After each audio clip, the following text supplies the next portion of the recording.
जो मुस्कुरा रहा है उसे दर्द ने पाला होगा, जो चल रहा है उसके पाँव में छाला होगा।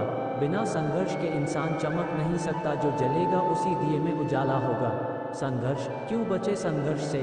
संघर्ष ही तो जीवन की आत्मा है। जितना कठिन संघर्ष होगा उतनी ही शानदार जीत होगी। एक बार एक किसान भगवान से बहुत ही नाराज हो गया। किसान बहुत मेहनती था, बहुत मेहनत से वह खेतों में अनाज उगाता, उसकी देखभाल करता, पर अक्सर उसकी फसल खराब हो जाती।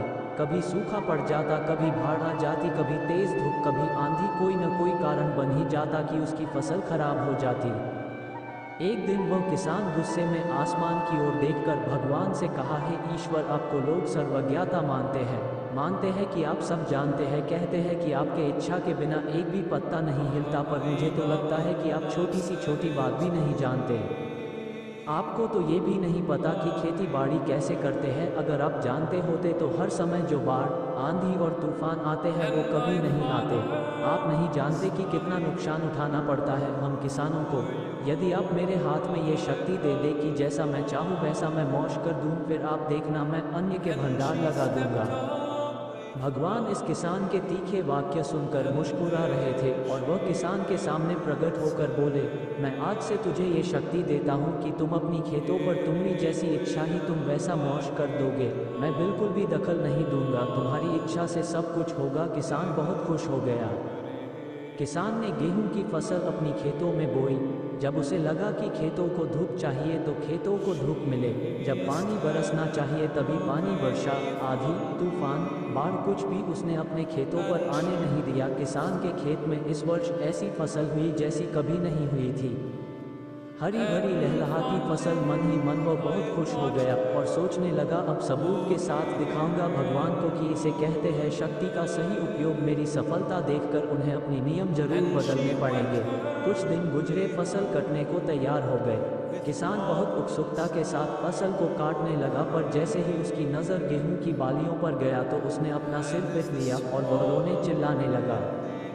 गेहूं की एक भी बाली के अंदर गेहूं का दाना नहीं था, सारी बालियां अंदर से खाली थी। किसान बहुत दुखी हो गया। उसने भगवान को रोते हुए फिर पुकारा, हे प्रभु, तुमने ये मेरे साथ क्या किया? क्या तुमने मुझे कोई सजा दी? भगवान बोले, पुत्र, ये तो होना ही था। तुमने पौधों को संघर्ष करने का मौका ही कहा दिया। ना तो तुमने उन्हें आंधियों से जूझने दिया, ना तेज बारिश से सहने दिया और ना ही धूप में तपने दिया। एक भी चुनौती का सामना तुमने उन्हें नहीं करने दिया, इसीलिए सारे पौधे अंदर से खोखले रह गए। जब आंधी, तूफान, तेज बारिश और धूप पड़ती है तभी ये पौधा अपने अस्तित्व को बचाने के लिए संघर्ष करते हैं और इसी संघर्ष से एक बल पैदा होता है जिसमें शक्ति होती है, ऊर्जा होती है और यही ऊर्जा फूलती तेरे गेहूं के दानों की तरह जो नहीं फूटी। तूने उन्हें कठिन परिस्थितियों से गुजरने ही नहीं दिया जहाँ उनके अस्तित्व का जन्म होता। सारे बालियाँ इसीलिए खाली है, इसमें एक भी गेहूँ का दाना इसलिए नहीं है क्योंकि तुमने अपने पौधों को संघर्ष कराया ही नहीं। याद रखिए, स्वर्ण में स्वर्णीय आभा तभी आती है जब वह आग में तपने, गलने और हथौड़े से पीटने जैसे संघर्षों से गुजरता है। कोयले का टुकड़ा हीरा तभी बनता है जब वह उच्च दाब और उच्च ताप की मुश्किल परिस्थितियों से गुजरता है। इसी तरह यदि हमारी जिंदगी में कोई संघर्ष ही ना हो, कोई चुनौती ही ना हो, तो हम भी गेहूं की बालियों की तरह खोखले रह जाएंगे, कोई अस्तित्व नहीं होगा हमारा।